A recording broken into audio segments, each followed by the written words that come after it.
estamos aqui no Engenho Novo e a gente vai bater um papo hoje com o Ricardo Falcão, empresário aqui da região. Fala um oizinho. Oi, gente, tudo bem? É isso aí, vem aqui com a gente para aprender a empreender e aprender também sobre Jesus. Vem com a gente. Coloque seu cinto e vem com a gente. Bora!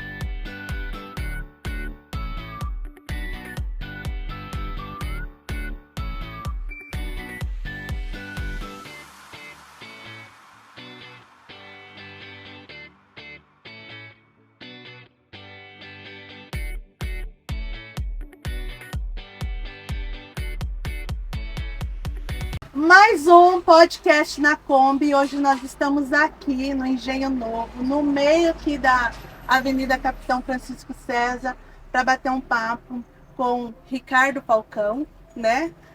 Evangélico, cristão, manto, crente e empresário aqui da cidade. E a gente vai bater esse papo aqui e conhecer um pouquinho sobre a história dele. Obrigada por ter aceitado o nosso convite de estar aqui, né, batendo esse papo com o pessoal. E eu queria que você se apresentasse para o pessoal. Quem é o Ricardo Falcão? Tá bom. Meu nome é Ricardo, eu vim de uma família que, vamos dizer assim, que não era evangélica, né? E tudo que eu tenho hoje, tudo que eu faço hoje, tudo que eu passei hoje, tudo que eu vou passar veio do evangelho, veio do cristianismo, né? Como eu disse, eu não nasci em berço evangélico, não nasci. E foi bem curioso, né? Como que eu me tornei o que eu tenho hoje, né? Tudo depende de Deus, né? A gente é o que é hoje por causa de Deus.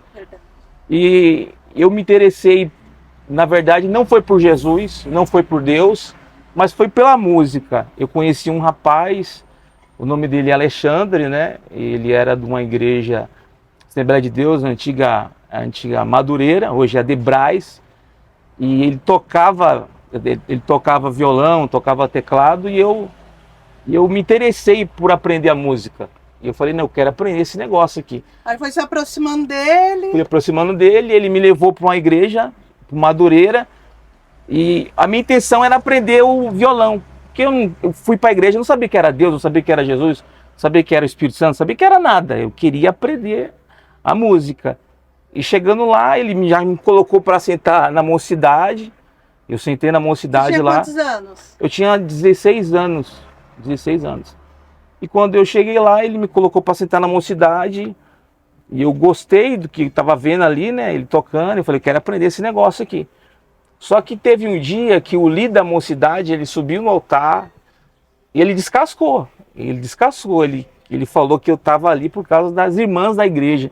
Não era das irmãs, mas eu estava ali por causa de aprender música. Eu peguei e falei assim, eu não vou ficar aqui. Eu quero ir embora, porque se eu tô aqui, estão falando que eu tô por causa das irmãs, eu quero ir embora, eu não quero ficar aqui. E ele falou assim, se você sair, eu saio. Eu falei, não, você não pode sair, você tem que ficar aqui. Né? Não sabia nada de Deus. Eu falei, não, você fica aqui, eu vou embora. Eu falei, não, vou levar você para uma igreja, bacana a igreja. Eles vão te receber legal lá e eu vou te ensinar. Você tocar violão lá, os instrumentos. Eu falei, tá bom. Aí tava eu e meu primo se converteu no mesmo dia. Só que, vamos dizer, se fosse será que foi um erro ele me colocar na mocidade, eu sem ser batizado, assim, tá, como diz as igrejas evangélicas, aceitado Jesus, né? No final do culto eles fazem um apelo e tal, para ver se você aceita Jesus. Será que isso foi um erro? Aí eu me pergunto até hoje, acho que não foi um erro. Deu resultado. Deu resultado. Aí quando ele me levou para... Na verdade, ele te acolheu. Me acolheu. E o que mais interessante é que ele tocava nessa igreja. Ele falou assim, se você sair, eu saio. Ou seja, a religião para ele é muito menor do que uma alma. Tem que pensar dessa forma. E ele saiu comigo, foi impressionante. Ele saiu e me levou para a igreja, que eu estou até hoje, Assembleia de Deus, Ministério Belém. E o que foi diferente no Belém para outra igreja que eu estava, não acredito que foi o ministério, mas sim, o homem que estava lá, né, talvez foi infeliz nas palavras. E quando eu cheguei lá na igreja, fui recebido muito bem. E a pessoa que me recebeu, né, o nome da irmã chama Cineide, me recebeu muito bem. Então você pode sentar na mocidade. Eu achei muito estranho, né? Estranho, porque... Me tiraram de lá por causa disso. Aí estão me colocando, nem me conhecem, estão me colocando lá. E eu sentei nos jovens, eu gostei, rapaz, isso aqui é muito bom.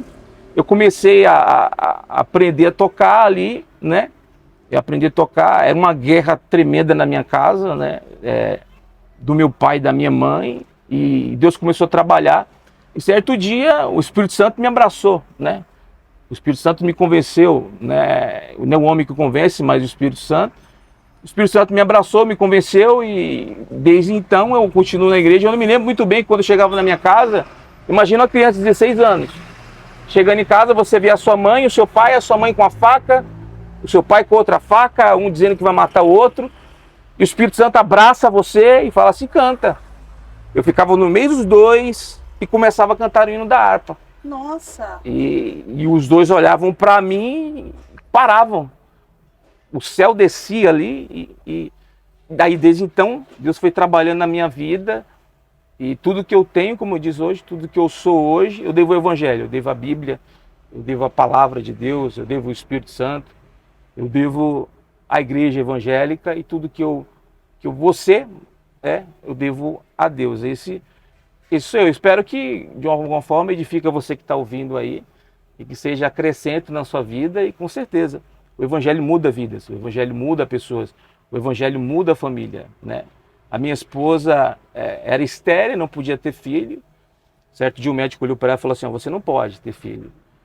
E o médico falou assim, qual é a sua religião para ela? Ela falou, minha religião é Jesus. Aí ele falou, então peça ao seu Jesus. E ela pediu Jesus dela e Jesus abriu a madre dela e temos hoje 2 filhos, a Sara e também a Beatriz. São fofos. A igreja, né, pela palavra de Deus, né? A igreja não, nós, eu digo. Diz que somos sal e luz, né? Como que o senhor encara isso quando coisas assim, igrejas diferentes tratam pessoas de maneiras diferentes? Numa igreja foi meio que excluído, numa outra foi acolhido. E hoje você trabalha assim também com essa parte de evangelismo. Como que você vê isso? Não serviu para você de impedimento, né? Serviu como lição, né? Isso. Eu acho que a maioria das igrejas, elas precisam de líderes que orientem certo a pessoa, que deixe a religião de lado e viva mais o cristianismo. Eu vou te dar um exemplo aqui. A igreja brasileira, ela está numa caixinha fechada e ela fica naquela caixinha fechada. Eu vou te perguntar uma coisa que você vai entender aqui. Você sabe onde fica, Roberto, sabe onde fica a estação de Barueri? Sabe onde fica? Sim. Eu preciso ir na estação de Barueri. Você consegue me levar lá? Sim. Eu quero ir na estação de Barueri. Eu preciso fazer uma coisa muito importante na estação de Barueri. Você me leva? Sim. Me leva? Sim. Mas eu preciso ir lá. Mas é só ir? Você pode me levar? Levo. Então me leva. Levo. É assim a igreja brasileira tá. Ela sabe onde é que está o problema, ela sabe onde é que está, só que ela não pega na mão e leva a pessoa. Ela diz que leva, mas não leva a pessoa. Então a igreja brasileira tem que sair dessa caixinha. Só aponta, né? Ou aponta, tá ali, vai. Então a igreja brasileira tem que sair dessa caixinha fechada e ir e levar o pecador, buscar o pecador. Porque Jesus disse que a porta dos infernos não vai prevalecer contra a igreja, né? Que a porta vai, não é que o inferno vai atacar a igreja, mas a igreja que tem que atacar o inferno e tirar as almas que estão prestes a ser condenadas no fogo, entende? Então a igreja brasileira, ela tem que parar com essa guerra, um lutando contra o outro, brigas com cadeira, briga com isso. Então tem que parar com isso. O foco tem que ser só Cristo e tem que ser almas, né? Eu vi uma ministração, eu era adolescente ainda, jovenzinha. E eu não lembro um pastor, que eu sou muito ruim de memória, mas um pastor, eu lembro muito bem o que ele falou. E ele falou assim, justamente esse texto, né? As portas do inferno não prevalecerão contra a igreja. Aí ele falou assim, irmãos, porta não anda. Não é a porta que vem até a igreja, é a igreja que vai até a porta. E aí chega lá, a porta se abre e vidas são libertas, né? Então isso me marcou muito porque ele estava falando justamente sobre isso, que a igreja tinha que sair de dentro das 4 paredes para ir buscar almas, para mudar uma sociedade, porque às vezes a gente pensa que é só uma questão espiritual, mas existe toda uma questão social também em volta da igreja. Quando uma pessoa é liberta, quando uma pessoa é salva, a vida daquela família muda. Muda. Né? O que era alcoólatra passa a não ser mais, aquele que agredia não agride mais, e isso você vai resolvendo um problema social, né? É verdade. O evangelho, ele muda pessoas, né? Ele muda ser humanos, ele muda o seu modo de se comportar, o seu linguajar. Eu me lembro quando eu entrei na igreja, meu linguajar era um linguajar totalmente diferente de hoje, né? Então, o cristianismo faz isso. O cristianismo, ele muda a história, ele muda a vida, e tudo que eu disse no começo, eu volto a falar. Tudo que nós temos hoje, tudo que nós fazemos hoje, é impulsionado pelo Espírito Santo. Foi o Espírito Santo que mudou. É o Espírito Santo que muda, dá uma volta de 360 graus na sua vida, faz você enxergar como tem que se enxergar, né? Você não pode enxergar, olhar para um traficante, falar que ele está perdido, olhar para uma prostituta e falar, não, acabou, não. Quem disse que acabou é Jesus, Jesus que pode dar a última sentença. Então o evangelho, ele muda a vida, ele muda a história. Quem diria que hoje eu seria um empresário, né, há 15 anos atrás, há 20 anos atrás, não diria. Olharia e falar, não tem jeito, não tem solução, vai ficar dessa mesma forma. E tudo acontece naturalmente. Quando Deus ele quer fazer, ele faz, ele não precisa pedir autorização para ninguém. Ele vai, realiza, e se você sentir o toque, com certeza ele pode mudar a história, você que está assistindo aí. E ele faz isso, ele faz essas coisas mesmo. E como que nasceu esse desejo de ser empresário, né? Porque a gente sabe que não é fácil, né? É muito fácil, às vezes, a gente trabalhar com carteira registrada, tá lá, o dinheirinho todo fim do mês. Agora, empreender no Brasil, o pessoal fala que é muito difícil. Como que foi para você isso? Eu era metalúrgico, eu trabalhava numa empresa que fazia as peças para Volkswagen, para Valtra, para peças de carro. E minha esposa já trabalhava com o irmão dela, que trabalhava no ramo de salgados, ramo de alimentação. E quando eu saí quando eu estava indo para casa, ela falou assim, a culpa disso tudo é minha esposa, né? Já bem claro, é minha esposa. A mulher. É dela que veio a fonte, né? Não, eu não tenho fonte nenhuma. Veio de Deus, mas Deus usou ela para orientar a gente. E ela falou assim, amor, vamos montar uma loja de salgados? Eu falei assim, eu não pensei duas vezes, eu falei, vamos, agora. Peguei, falei com o meu encarregado, falou assim, eu preciso que você me mande embora, porque eu não quero trabalhar, eu quero abrir um negócio para mim. E ele entendeu que era melhor. A maioria das pessoas acha que é uma loucura, né? Eles falam assim, você está largando um emprego fixo para se aventurar, né? Eu larguei o emprego. Eu me lembro que os 6 primeiros meses foi terrível. Você tinha que tirar o dinheiro do seguro-desemprego para pagar o aluguel, porque você não vendia nada, era muito pouco. Era como você estivesse atirando no escuro, vamos dizer assim. E você tem que ter só fé e insistir. Você não pode parar no primeiro obstáculo ou na primeira parede que aparecer na sua frente. E a gente conseguiu. E hoje Deus tem abençoado a gente e está sendo bênção para a gente aqui. Há quanto tempo vocês estão nesse ramo? Desde 2012. 2012. Desde 2012. E tem dado muito certo, graças a Deus. Tem dado certo, graças a Deus. Deus tem prosperado a gente, tem nos orientado. E o mais difícil dessa área é, vamos dizer assim, tem pessoas que falam que são pessoas, é funcionário. Eu digo que é administração. Você montar uma loja, você abrir um comércio é muito fácil. Agora, você administrá-lo durante um bom tempo, aí que é difícil, né? Aí que pega. E como é que vocês fizeram na época da pandemia?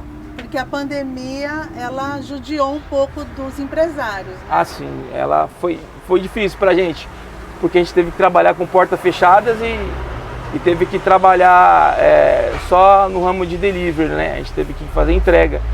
Eu me lembro que a guarda passava, a polícia passava, tinha que abaixar a porta com medo, parecia que a gente estava vendendo droga, né? E foi interessante na pandemia, porque eu acabei juntando alguns comerciantes do bairro, falei assim, vamos ter que mudar esse negócio aqui, porque não dá para trabalhar assim não, ou a gente dá um jeito aqui. E eu criei um abaixo-assinado aqui no Engenho Novo, falei, vamos criar um abaixo-assinado, criei um abaixo-assinado online. Falei assim, a gente tem que entregar para o Furlan esse negócio aqui, ele tem que resolver esse negócio. E a gente criou um abaixo-assinado, a gente juntou mais de 5.000 assinaturas, falou, vamos levar na prefeitura lá. O Furlan nos atendeu, né? O Furlan nos atendeu lá e foi bem bacana. Ele recepcionou a gente muito bem. Porque era uma preocupação de todo mundo. Como todo mundo vai sobreviver? né? Tem que girar alguma coisa, embora no meio da pandemia, preocupado com a saúde também, mas também preocupado com a renda das pessoas, né? É porque a gente tinha famílias para sustentar. E como a gente vai fazer se não entra, né? Exato. Não entra dinheiro, não entra nada. Como a gente vai sustentar essas famílias? Porque tem famílias que dependem da gente. E foi um escape muito bom, né? Um escape muito bom que a gente fez o delivery, começou a entregar e começou a amenizar pra gente, começou a abrir pelo menos a minha porta, a gente começou a atender mais o público, mas foi bem difícil. Na pandemia foi um tempo muito difícil pra gente que é comerciante. Muitas lojas fecharam, muitas lojas faliram. Teve gente que ligou para mim e falou assim: vocês não fecharam ainda? Como vocês estão aí e tal? É Deus que estão sustentando vocês mesmo. E foi Deus mesmo que a gente está aberto até o dia de hoje, fazendo o que mais gosta, né? Atender o público. E você já vê nas suas filhas esse espírito empreendedor? Embora pequenininha, assim, elas já pensam em ter os negocinhos delas, já vendem alguma coisa? Elas vendem. As minhas filhas, quando a gente vem pra cá atender, quando a gente atendia no domingo, elas atendiam o telefone, elas atendiam o público também na frente, no balcão lá, ela atendia, conversava. Então elas vão vendo os pais, vão se espelhando nos pais e elas criam isso na cabeça delas, né? Porque é através do exemplo, né? O exemplo é o que acaba ensinando mais, né? Às vezes a gente fala muita coisa para os filhos, mas entra por aqui e sai por aqui. Mas quando eles veem na gente as atitudes, aí eles começam a replicar isso, né? É verdade. Então elas viam na gente essa coisa de empreender, viu essa maneira que a gente fala, né? Com o público, com o povo, e elas gostam disso. Elas querem montar até uma loja online para ela, para vender roupa para elas. Que chique, é bacana. Olha aí, ó. É muito bacana isso. É muito bacana. E você sempre esteve aqui no Engenho Novo ou não? Como que foi sua adaptação aqui na cidade? Como que foi? A gente começou na Avenida Zélia, né? Era uma loja pequena, uma loja muito pequena. Começou eu e minha esposa na Avenida Zélia. E a loja foi crescendo e eu fui falando para a moça do salão: ó, a gente precisa aumentar. A gente precisa aumentar o salão aqui. Ela foi aumentando pra gente, aumentando. Aí teve uma hora que não deu mais para ficar porque estava muito pequena. A gente mudou para um salão mais acima e foi crescendo e falou: não, temos que sair daqui porque não tem lugar mais pra gente. A gente procurou um lugar aqui no Engenho Novo e achamos essa porta aberta aqui. A fábrica de salgados RM tá aqui desde 2000, faz mais ou menos 7 anos que a gente está aqui e Deus tem abençoado a gente aqui grandemente. E os planos para o futuro, para a questão empresarial? A gente acabou de montar a recepção do lado, né, para atender as encomendas do lado, os pedidos do lado, e mais para frente a gente pensa em fazer uma franquia, expandir o negócio que a gente tem aqui, assim. Se Deus quiser. Amém. Ricardo, você também trabalha muito com essa parte de evangelização, com essa parte de buscar almas mesmo, né? O que você pensa assim que está faltando na questão mais assim local, né? Por exemplo, a gente tem visto aqui na região oeste, né? Vou dar um exemplo para ficar mais fácil. Crescer o número de pessoas que estão usando drogas. E aí a gente está vendo pessoas em situação de rua, a gente está vendo pessoas formando pequenas cracolândias, coisas que aqui na região não existiam muito e agora começam a aparecer, Carapicuíba, Osasco, até mesmo aqui em Barueri. Você pensa em alguma solução para isso, assim, uma solução religiosa, social, sei lá? Porque muitos falam assim, tem que obrigá-los a sair das ruas. Outros falam assim, não pode. Existe agora até uma discussão lá com a questão da Prefeitura de São Paulo por conta disso. Muitas igrejas querendo fazer trabalhos, mas ao mesmo tempo não podem obrigá-los a sair da rua. E o que você que vivencia muitas vezes essa situação acha disso? Eu acho que tem que haver um trabalho em conjunto. Eu acho que as igrejas tirar essa briga de placa de igreja e se unir. Essa igreja brasileira, essa igreja, vamos dizer assim, a igreja de Barueri aqui, uma igreja unir com a outra, eu acho que a gente consegue tirar esse pessoal daí em um mínimo tempo possível. Quando a igreja não estiver unida, vai continuar, porque o único poder da sociedade que pode tirar um delinquente, uma pessoa das drogas, é o cristianismo, é a igreja. Então, se a igreja unir força, ela vai buscar, ela busca. Se eu fiz o curso de capelania semana passada, eu fiquei sabendo que a Assembleia de Deus doa 3.500 revistas de escola dominical para os presídios. Todo trimestre eles doam 3.500 revistas. Tem culto no presídio, tem escola dominical dentro do presídio e eles estão sedentos. Enquanto o cristão tiver esse preconceito, não vou lá porque vão me sequestrar, vão me matar, vão me bater, vai continuar do mesmo jeito. Agora, quando eles olharem para aquelas pessoas que cometeram algum ato e ver que aquela pessoa, aquela carcaça, aquele corpo dentro dela tem uma alma que carece, que precisa, que deseja Deus, aí a história começa a mudar. Sem contar que a gente precisa sempre lembrar, né, que aquelas pessoas vão retornar à sociedade, né? E como que elas vão retornar à sociedade sem um tratamento, sem um acolhimento, né? Elas vão continuar sendo um perigo, né? Então, se houver esse acolhimento, esse tratamento dentro dos presídios, né, de repente uma obra social com a igreja, ele já sai dali procurando a igreja. O pessoal da igreja que veio me visitar, agora é na igreja. O pessoal que veio dar aula na escola bíblica dominical, ele já tem alguma referência. Porque às vezes a própria família não quer de volta, né? E a igreja acaba sendo a referência para essas pessoas, não é verdade? Alguns irmãos da Assembleia de Deus, né, de Guaianazes, setor 199, do Belém, na verdade, aí você me pergunta, quando um menor infrator sai da cadeia, sai da FEBEM, ou uma mulher que está condenada sai de lá, para onde ela vai? Porque se ela for para o bairro dela, ela pode morrer ali. A família não quer ela lá.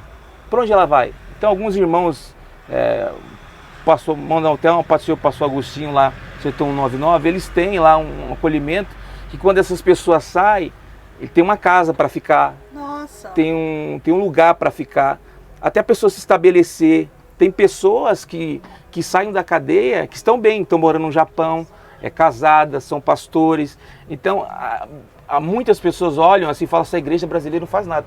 A igreja brasileira faz, a Assembleia de Deus ela faz. São pessoas anônimas, são pessoas que não publicam o que fazem. Que não aparece o que fazem. É que você me perguntar, mas quem foi que evangelizou Jonatas Eduardo? Quem foi que evangelizou John Hus? São pessoas anônimas. Quem foi que evangelizou o príncipe dos pregadores? São pessoas anônimas, né? Então, eles não aparecem, mas tem lá. Quando essas pessoas saem da cadeia, quando as pessoas saem da FEBEM, tem um lugar que elas ficam lá, reservadas, elas se alimentam do evangelho. Alguns são pastores presidente hoje. Nossa. Outros são pessoas casadas, bem casadas. Alguns estão até no exterior, em Portugal, Espanha. Então a igreja brasileira ela tem isso. Ela tem esse recurso, né? Para você ter ideia, Roberta, aquelas latinhas de Coca-Cola, aquelas tampinhas, sabe? Os lacrezinhos. Os lacrezinhos, eles trocam por cadeira de roda para dar nos hospitais, né? Aquelas latas PET, a igreja ela troca ali para fazer brinquedo para as crianças no orfanato.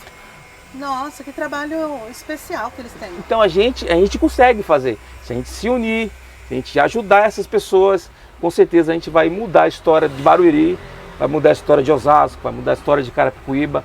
Só basta querer fazer, unir um grupo, unir pessoas que querem fazer sem trocas nenhuma. Não, se você fizer isso eu faço, não.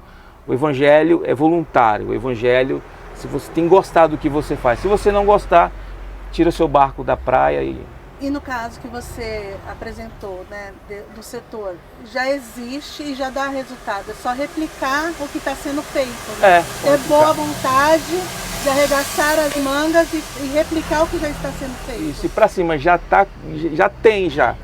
Agora só basta ampliar. Se a gente ampliar, a gente vai mudar. Só não precisa de prefeito, precisa de governador. A gente precisa de você que está aí assistindo. A gente precisa da igreja, a igreja se unir. Se a igreja se unir, posicionada. Sim, se a igreja se unir, deixar a religião para um canto e querer fazer o ID de Jesus, o Brasil muda, a história muda. Na verdade, muitos precisam de uma oportunidade, né? A gente sabe que nem todos aproveitam, mas muitos precisam e querem aproveitar essa oportunidade de ter uma vida transformada. E a gente que acredita, né, a gente que vivencia o Evangelho, a gente sabe que o Evangelho transforma vidas mesmo. Né? O preconceito de não dar oportunidade é aí que tá, aí acaba freando, aí acaba bloqueando a pessoa, né? Então temos esse preconceito de não ajudar, de não querer. Não estou falando para você pegar e levar para sua casa, estou falando para você dar uma oportunidade. Trata essa pessoa num lugar de um abrigo, vê ela ali como ela vai estar. Trata com respeito, né? Trata com respeito e com certeza ela vai mudar. Só basta querer, só basta a gente se unir e fazer que Jesus não ajuda a gente.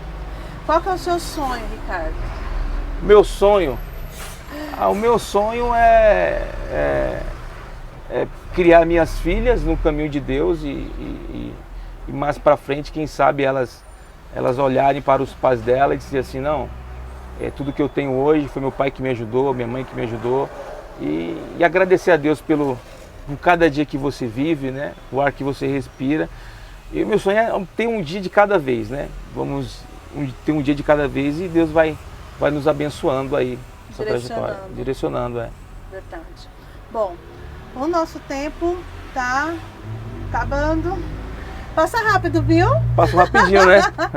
Mas eu queria te agradecer mais uma vez. A gente se conhecia meio que de longe, assim, né? Mas verdade. assim, batendo esse papo, a gente consegue enxergar a paixão que você tem por Jesus, a paixão que você tem por almas e a ferramenta que você é nas mãos do Senhor.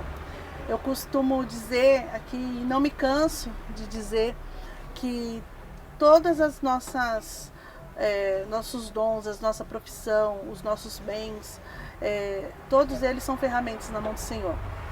E a gente consegue ver isso claramente na sua vida. Amém. Né? Embora sendo um empresário bem-sucedido, embora sendo um pai de família, um esposo bem-sucedido, você não abre mão do Evangelho e não abre mão dessa paixão pelas almas. Então eu acho que isso é primordial e é também a razão de que tudo isso dê certo na sua vida, né? Vai dando certo por quê? Porque a gente busca primeiro o reino.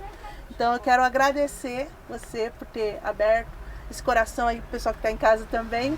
Deixa aqui uma lembrancinha nossa. Obrigado. Como forma de agradecimento. E a gente espera que você volte para contar muitos testemunhos, né? Sobre a capelania, sobre a empresa, sobre família, que eu sei que o Senhor ainda vai te usar de forma poderosa aqui, né? Onde a gente está plantado na nossa cidade. Amém. Eu quero agradecer você, né? Pela oportunidade, ao Saulo, a sua família, né? Por essa oportunidade. Quero convidar você, tá assistindo, a gente dirige o culto ali na Assembleia de Deus, Ministério Belém ali, na Rua Mário de Andrade, no Jardim Tupã, né? Nosso pastor facinho de achar lá, né? Pertinho também, pastor local, pastor Roberto Rivelino, nosso pastor setorial, pastor Paulo Lucas Sacramento. Todas as quinta-feiras a gente está lá dirigindo o culto, temos culto na terça, na quinta, no domingo, vai lá, Deus tem uma palavra para você e com certeza Ele vai mudar a sua vida e muito obrigado pela oportunidade, pela rica oportunidade. Imagina, a gente que agradece. A gente vai ficando por aqui. Você aí que está em casa, não esqueça de se inscrever, de curtir, de enviar esse link para os amigos, porque eu tenho certeza que essa história vai inspirar muitas pessoas. E até o próximo episódio. Valeu, obrigado.